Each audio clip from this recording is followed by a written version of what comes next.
Donc aujourd'hui, je vous invite à ouvrir votre Bible à Apocalypse chapitre 22. Et nous terminons là aujourd'hui cette série de messages tirés d'Apocalypse. Et je ne veux pas entendre des cris de joie à la fin du culte en disant « Enfin, il a terminé !» Ça fait même pas un an qu'on travaille là, sur ceci. Vous vous rappelez l'Épître aux Hébreux, la série de messages tirés de l'Épître aux Hébreux, ça a pris même plus de temps. Et donc, pour moi, je sais pas pour vous, j'espère aussi pour vous, mais pour moi, c'était une source d'encouragement de persévérer jusqu'à la fin. Tenir bon jusqu'à la fin parce qu'il revient bientôt. Notre Sauveur revient bientôt. Et sommes-nous et suis-je prêt pour son retour? Donc, lisons le chapitre entier, donc juste 21 versets. Et donc, nous allons regarder les détails de ce chapitre-là ensemble aujourd'hui. La Bible dit ceci dans Apocalypse chapitre 22, verset 1er. Il me montra un fleuve d'eau de la vie, limpide comme du cristal, qui sortait du trône de Dieu et de l'agneau, au milieu de la place de la ville et sur les deux bords du fleuve, il y avait un arbre de vie, produisant 12 fois des fruits, rendant son fruit chaque mois, et dont les feuilles servaient à la guérison des nations. Il n'y aura plus d'anathème. Le trône de Dieu et de l'agneau sera dans la ville. Ses serviteurs le serviront et verront sa face, et son nom sera sur leur front. Il n'y aura plus de nuit, et ils n'auront besoin ni de lampe, ni de lumière, parce que le Seigneur Dieu les éclairera. Et ils régneront au siècle des siècles. Et il me dit, ces paroles sont certaines et véritables. Et le Seigneur, le Dieu des saints prophètes, a envoyé son ange pour montrer à ses serviteurs les choses qui doivent arriver bientôt.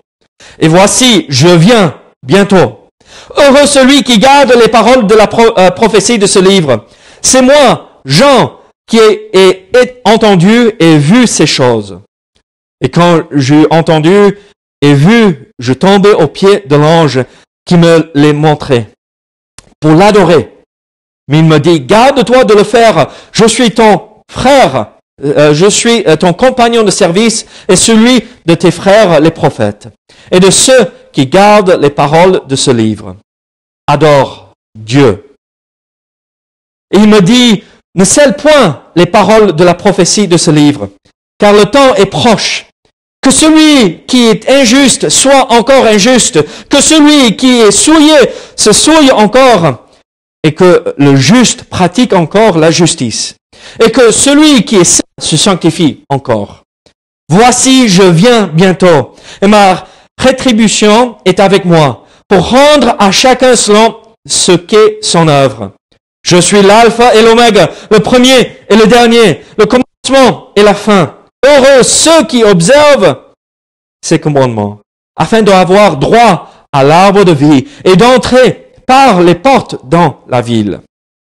Dehors, les chiens, les enchanteurs, les impudiques, les meurtriers, les idolâtres et quiconque aime et pratique le mensonge. Moi, Jésus, j'ai envoyé mon ange pour vous attester ces choses dans les églises. Je suis le rejeton et la postérité de David, l'étoile brillante du matin. Et l'esprit et l'épouse disent, viens, et que celui qui entend dise, viens, et que celui qui a soif vienne, que celui qui veut prenne de l'eau de la vie gratuitement.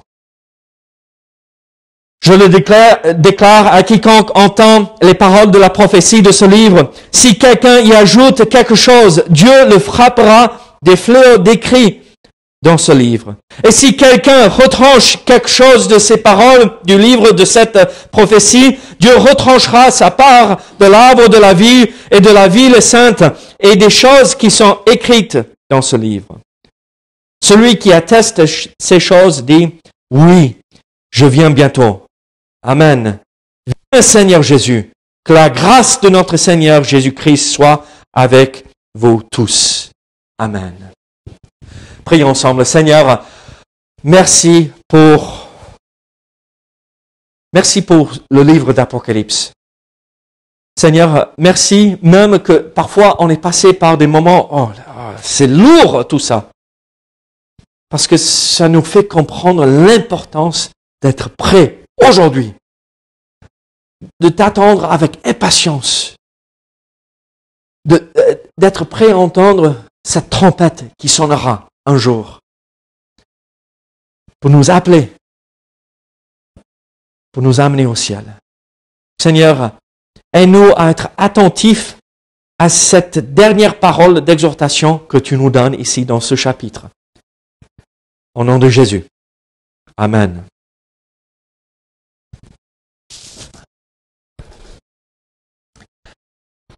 Je vous pose une question. Est-ce que vous vous rappelez quand vous étiez petit? Oui. Santana, tu te rappelles quand tu étais petite? Tu es toujours petite, hein? Cristal, t'es grande ou petite? T'es grande. Et Santana, t'es grande aussi. Vous êtes des enfants grands, déjà. Mûrs, sages, n'est-ce pas? J'espère que maman peut dire que vous êtes sage. Oui, vous êtes sage. Mais vous vous rappelez quand vous avez leur âge, quand vous avez eu leur âge, et quand maman et papa, vous avez fait confiance. Et ils sont partis de la maison, et ils vous ont dit, faites ceci, faites ceci, faites ceci, faites ceci, et soyez sages, surtout soyez sages, qu'on n'entende pas des histoires quand on est de retour à la maison, et ils partaient pour faire les courses ou quelque chose comme cela. Et vous vous rappelez combien il était important de s'attendre sur chaque mot que maman ou papa disait. Et surtout quand il donnait les tâches, Emmanuel, quand mamie donne les tâches, il faut écouter à la lettre ce qu'elle dit, hein, n'est-ce pas? Et vous vous rappelez comment on avait le sentiment, oh, on a reçu quelque chose d'important à faire, il faut le faire. Ou est-ce que je suis le seul dès qu'ils sont partis, j'avais oublié, hein, mais bon. Quand une personne parle pour la dernière fois, avant de partir ou quelque chose, quand une personne va partager une dernière fois avant de partir, on s'attend sur chaque mot, n'est-ce pas? On s'arrête sur chaque mot pour être sûr et certain qu'on a bien compris ce que cette personne a dit. Et là, dans ce passage, nous voyons que Dieu donne sa dernière parole inspirée, canonique, qu'il a préservée pour nous. Et c'est une exhortation pour nous de marcher droit et d'accomplir ce qu'il nous appelle à faire le temps qui ne revient pas pour nous. Et alors, on est là devant ces dernières paroles importantes. Et alors, il faut attendre, s'attendre et s'arrêter sur chaque mot pour comprendre ce qu'il veut nous dire. Parce que c'est le dernier message inspiré, canonique qu'il nous a donné. Alors, c'est le moment où il va arrêter de révéler des choses. Alors, maintenant, écoutons à ces paroles importantes. Et qu'est-ce qu'il nous dit? En fait, nous voyons ici que Dieu veut que ses enfants écoutent et entendent cette parole d'exhortation. C'est le dernier message, donc soyons attentifs. Mais quel est ce message inspiré que Dieu nous donne? En fait, nous voyons ici dans les 5 premiers versets que, encore à nouveau, Dieu nous révèle des vérités concernant le ciel et ce qui va se passer dans le ciel et comment ça va, comment nous allons vivre ce moment. Donc, regardez avec moi à nouveau les 5 premiers versets de chapitre 22 d'Apocalypse. Qu'est-ce que nous voyons ici?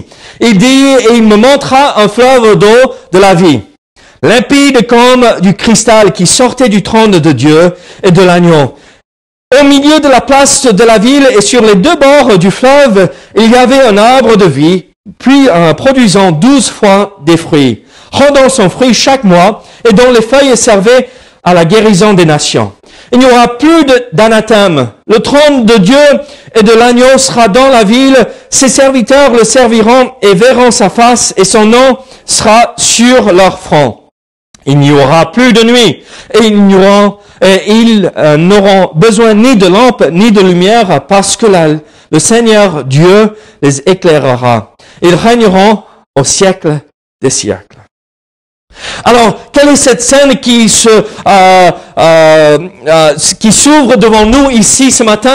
Qu'est-ce que nous allons vivre là au ciel? Et en fait, nous voyons quelque chose d'extraordinaire. La première chose que nous voyons, c'est ce grand fleuve d'eau de la vie. Là où il y avait le fleuve qui traversait le jardin d'Éden. Et donc, on retrouve un tout petit peu ces mêmes images, ce même jardin parfait, si magnifique. Et après, nous voyons dans le prochain verset, en verset 2, nous voyons pas simplement ce fleuve d'eau de la vie, mais nous voyons aussi cet arbre qui porte du fruit chaque mois de l'année. Moi, l'année dernière, j'ai acheté Mélissa un cerisier pour son anniversaire. Et donc, on a planté le cerisier dans le jardin. Et Dieu voulant, s'il ne gèle pas, on aura des cerises cette année, quelques-unes, parce que l'arbre fait ça, hein, il est tout petit. On aura quelques cerises, mais on attend avec impatience. Mais là, on attend toute l'année. Paul, tu es allé chez la voisine avec moi l'an dernier pour goûter à ces cerises. Mais là, je guette ça depuis l'autre côté de la rue, et ces cerises, oh là, mais il faut attendre toute l'année pour que ces cerises soient prêtes. Mais là, cet arbre, ce n'est pas juste un arbre qui donne une fois dans l'année et après c'est fait. C'est chaque mois. 12 fois dans l'année, ça donne son fruit. Et en lisant ceci, on voit et on comprend que c'est un fruit différent chaque mois. C'est quelque chose de magnifique, extraordinaire.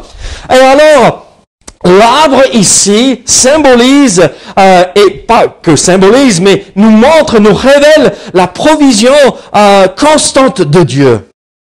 À chaque saison, Dieu intervient. Et donc, oui, ça va être quelque chose de magnifique là-haut, mais c'est la même vérité pour vous et moi aujourd'hui. Dieu pourvoit chaque fois que nous avons besoin. Et sa provision arrive chaque jour. C'est pas juste chaque mois, mais chaque jour. On peut ouvrir sa parole et on trouve de la nourriture spirituelle. On peut fléchir le genou et être là pour prier et pouvoir. Il nous nourrit, il nous soutient. Alors nous voyons à travers cet arbre qui est là au milieu de la ville, mais aussi qui pousse de chaque côté du fleuve, sa provision. Dieu est bon. Il pourvoit à nos besoins. Chaque fois. Faites-lui confiance. Comme il va faire là, pendant l'éternité future, il le fait aujourd'hui. Il pourvoit à nos besoins. Chaque jour. Nous voyons que les feuilles servent au bien-être physique de toutes les nations. Et ça nous étonne. Mais pourquoi avons-nous besoin d'être guéris pendant l'éternité future? Vous voyez, les feuilles sont là pour guérir les nations. À quoi ça sert d'être guéri si on a un corps glorifié? Où le corps n'est plus entaché du péché, on n'est plus soumis aux conséquences du péché, mais je croyais que tout serait parfait. Mais en fait, le mot qui est traduit guérison, ça vient du mot dans le grec qui veut dire, et qui peut être traduit, comme nous avons en français, thérapeutique. Et donc, c'est quelque chose qui est utilisé pour notre bien-être physique et qui nous garde vivants éternellement. Et donc, ce fruit et ces feuilles, c'est ça qui nous donne cette vie éternelle où nous allons plus vieillir. Et Dieu se sert de ces choses afin que nous puissions vivre avec lui pendant toute l'éternité. Et c'est beau et c'est magnifique. Ce n'est pas que nous allons souffrir à cause des conséquences du péché, mais ça maintient. Et c'est pour notre bien-être physique à ce moment-là. Et après, nous voyons la suite, en versets 3 à 5, la réalité de ce que nous voyons au ciel. Il y avait un commentateur qui a résumé ce passage comme ceci. Il y a dit, il n'y aura plus d'anathème. La sainteté parfaite. Le trône de Dieu et de l'agneau sera dans la ville, un gouvernement parfait. Oh, on pourrait voir ça aujourd'hui, n'est-ce pas? Un gouvernement parfait. Ses serviteurs le serviront un service parfait. Et verront sa face, une communion parfaite avec Dieu. Et leur nom sera sur leur front, et son nom sera sur leur front. Une ressemblance à Dieu, une ressemblance parfaite. Il n'y aura plus de nuit, donc une félicité parfaite. Et ils régneront au siècle des siècles, une gloire parfaite, jamais sans fin. Et là, nous sommes devant cette scène magnifique qui nous attend au ciel, et nous nous disons, mais Seigneur, viens bientôt, reviens, amène-nous au ciel, parce que nous voulons vivre cela, et c'est ce que nous voyons par la suite. Et voici cette dernière exhortation que Dieu nous donne à travers sa parole. Qu'est-ce qu'il dit dans les versets 6 à 8? Et il me dit, ces paroles sont certaines et véritables. Et le Seigneur, le Dieu des saints prophètes, a envoyé son ange pour montrer à ses serviteurs les choses qui doivent arriver bientôt. Et voici, je viens bientôt. Heureux celui qui garde les paroles de la prophétie de ce livre. Alors, nous voyons cette scène devant nous, et après Dieu vient et il confirme, ces paroles sont sûres et certaines. Et alors maintenant il va rentrer dans cette exhortation. Comment faut-il vivre cette vérité? Comment être prêt pour son retour? Comment être préparé pour ce moment de gloire que nous allons vivre dans l'éternité future? Et la première chose que nous voyons, c'est dans le verset 6. Cette certitude du retour de Christ. Regardez verset 6. Ces paroles sont certaines et véritables. Et le Seigneur, le Dieu des saints prophètes, a envoyé son ange pour montrer à ses serviteurs les choses qui doivent arriver bientôt. Regardez, quel est le prochain événement sur l'ordre chronologique par rapport à la prophétie? Le retour de Christ, n'est-ce pas? Et donc là, on résume tout le livre d'Apocalypse avec ces derniers versets que nous allons lire. Et qu'est-ce que Dieu dit à nous tous? Ces paroles sont sûres et certaines. Christ revient. Christ reviendra. Il va le dire dans le verset 7. Et voici, je viens bientôt. Là, le mot dans le verset 7, que je viens bientôt, c'est l'idée, oui, qu'il vient bientôt. Il peut venir là dans le moment, mais quand il arrive, il y a aussi dans ce mot, dans la langue originale, l'idée de rapidité. Quand il vient, il accomplira toute chose. Il vient rapidement pour finir avec tout ceci. Oui, pour nous, ça semble prendre beaucoup de temps. Il y a les 7 ans de la tribulation, après il y a le millénium, mais vous vous rappelez ce que la Bible dit? Un jour est comme 1000 ans, et 1000 ans est comme un jour pour le Seigneur. Et donc, en fait, ce n'est rien pour lui. Et donc, quand il vient, il viendra bientôt. Il peut venir aujourd'hui, et quand il revient, il reviendra immédiatement pour tout accomplir. Alors, soyons sûrs et certains d'être prêts pour son retour. Là, dans l'épître d'un Jean, nous voyons à la fin du chapitre 2 et la première partie du chapitre 3 que ceux qui ont cette espérance de voir Jésus tel qu'il est avec son corps glorifié se purifient, se gardent dans la sainteté, de peur d'être recouverts d'honte quand il revient.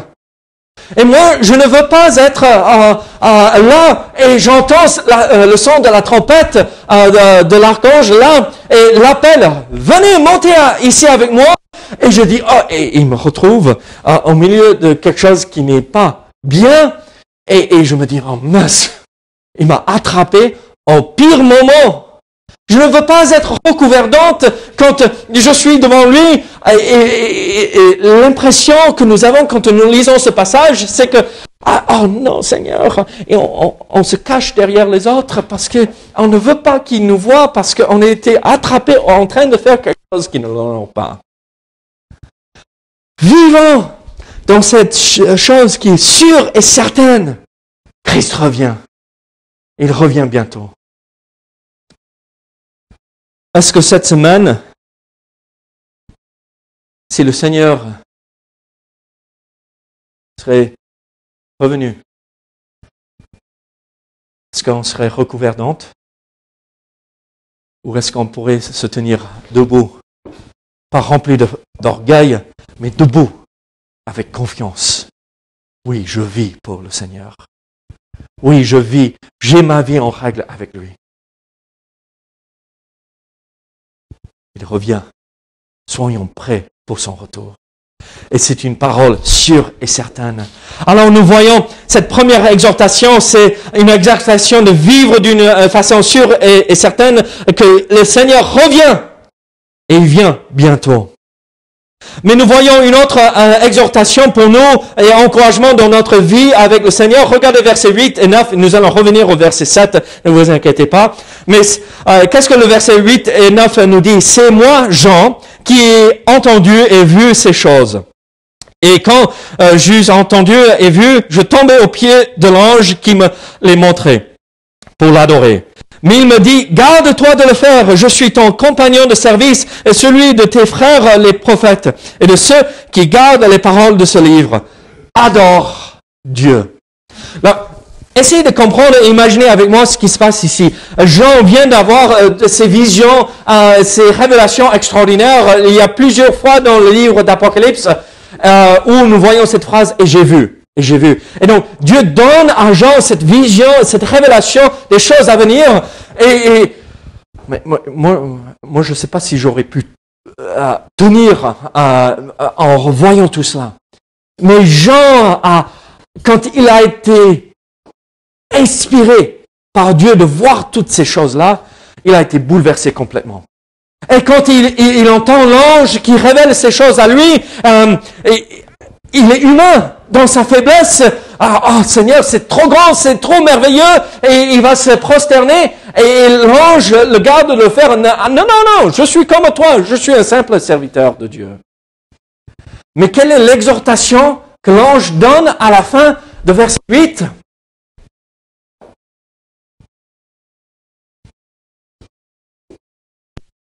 Adore Dieu. Mes amis, Christ revient bientôt.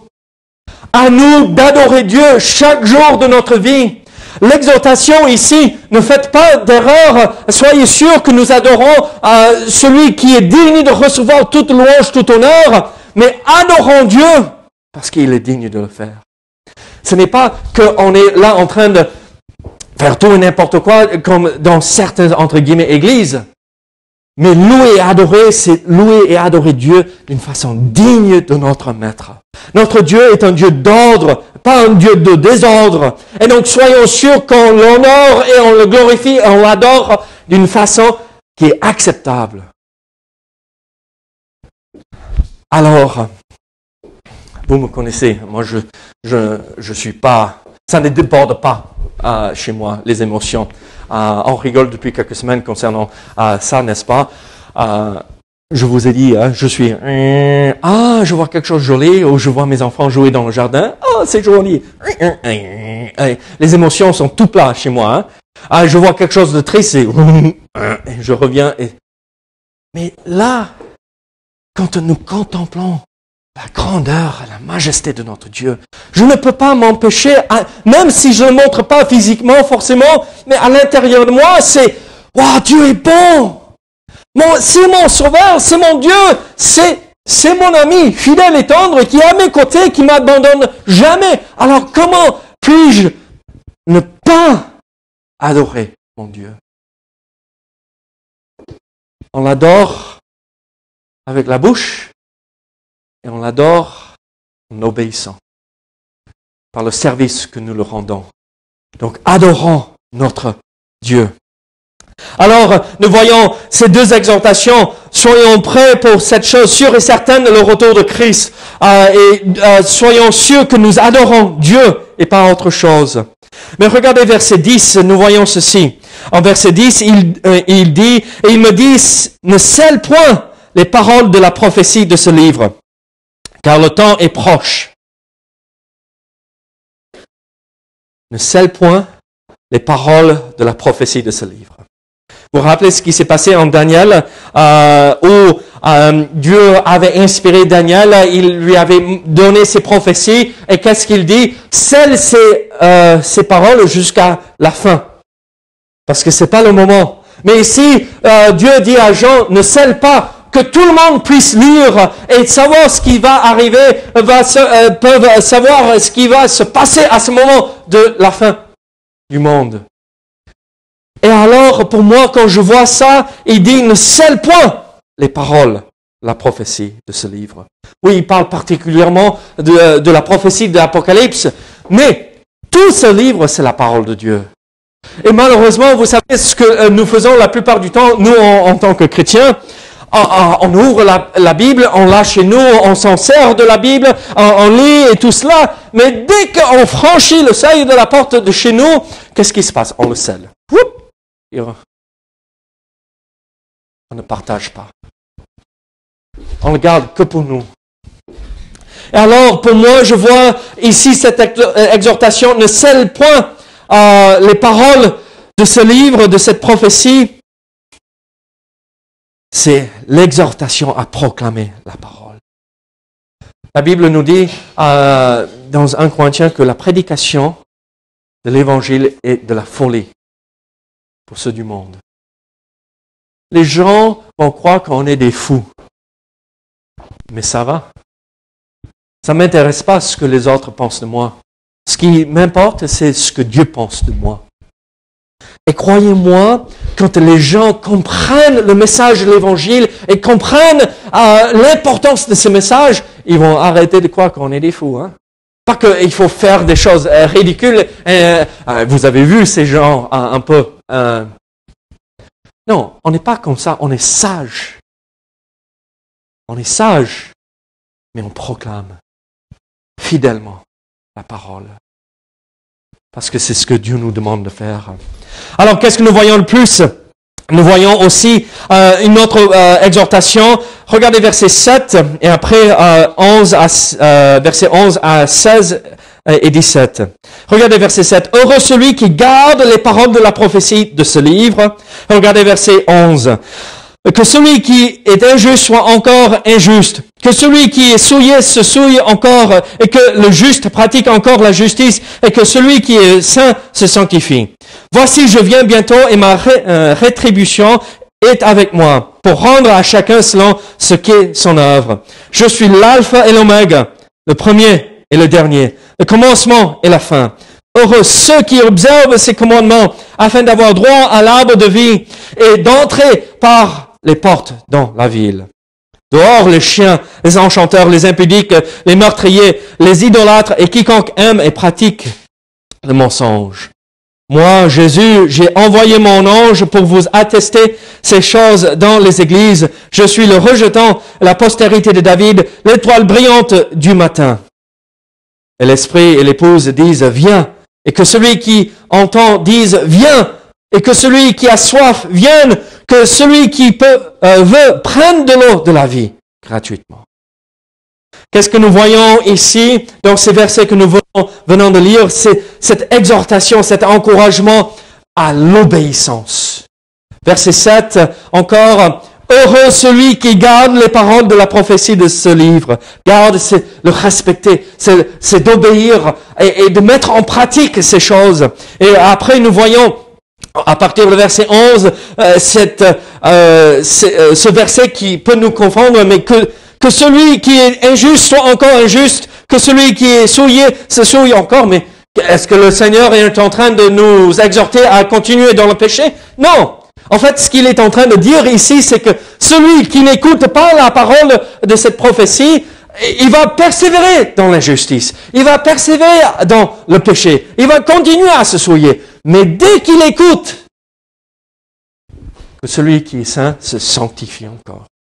Dès qu'il obéit à ces choses-là, ça change et ça transforme entièrement sa vie.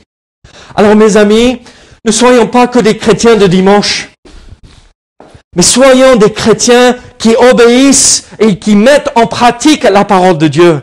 Et même, pas juste les passages qui nous conviennent, parce qu'il y a certains passages qui sont simples. Aimez votre prochain. Est-ce facile ou difficile? On aurait dit que ça devrait être facile, ça. Mais à la fin, c'est compliqué. Faut pas mentir. Est-ce facile ou difficile? Facile. Merci, Cristal. Tu es l'exemple pour nous, hein? Non, mais ça devrait être quelque chose de facile. Alors, pas juste les choses qui sont faciles à faire pour le Seigneur, mais même dans les détails que Dieu nous demande d'obéir, on le fait. On obéit. Est-ce que nous sommes en train d'obéir la parole de Dieu? Après, nous voyons une dernière exhortation. L'exhortation à respecter et honorer la Bible. Regardez versets 18 et 19. Je le déclare à quiconque entend les paroles de la prophétie de ce livre. Si quelqu'un y ajoute quelque chose, Dieu le frappera des fléaux décrits dans ce livre. Et si quelqu'un retranche quelque chose des paroles du livre de cette prophétie, Dieu retranchera sa part de l'arbre de la vie et de la ville sainte. Et ces choses qui sont écrites dans ce livre. Qu'est-ce que nous voyons ici? L'importance de la parole. Et oui, je comprends que ces deux versets parlent particulièrement du livre d'Apocalypse, mais on peut l'appliquer à la Bible entière parce que c'est la parole de Dieu. C'est le même auteur. Alors, vous et moi, en fait, on ne serait jamais motivé à dire « Oh non, ce passage-là, je n'aime pas, physiquement, retrancher des choses. » Mais dans la pratique, on le fait, n'est-ce pas? Et moi, je me mets dans le même bateau. Hein. De temps à autre, oh là, ça c'est trop compliqué. Ça c'est demander un peu trop, Seigneur. Oui, on verra ça pour plus tard. Non, on ne retranche pas, on pratique toute la parole de Dieu. Et après, nous voyons la conclusion. Regardez versets 20 et 21. C'est si magnifique. Celui qui atteste ces choses dit, oui, je viens bientôt. Amen. Viens, Seigneur Jésus. Que la grâce du Seigneur Jésus soit avec tous. Christ est en train de dire à nous tous là, je viens bientôt. Et quelle est la prière et le cri du croyant, du chrétien, de l'enfant de Dieu? Viens bientôt. Oui, viens bientôt. C'est attendre avec impatience le retour de Christ. Et pour être prêt pour son retour, pour vivre avec cette certitude, Christ revient. Vivre dans l'adoration, vivre dans la proclamation de la parole de Dieu, vivre dans l'obéissance et respecter et protéger et honorer la parole de Dieu. Pas qu'on vénère, mais on respecte, on protège. Et quand on met ces choses en place, nous pouvons dire, comme Jean a dit, Amen, viens Seigneur Jésus, et nous serons prêts pour son retour. Êtes-vous prêts pour le retour de Christ aujourd'hui? Prions ensemble. Seigneur, merci pour ta parole. Seigneur, merci pour tout ce que tu fais pour nous. Nous sommes vraiment... Seigneur, merci. Nous sommes bénis. Merci pour ta parole. Elle est si riche. Seigneur, sois avec nous tout au long de cette semaine. Aide-nous à mettre en pratique ce que nous venons de lire. Au nom de Jésus. Amen.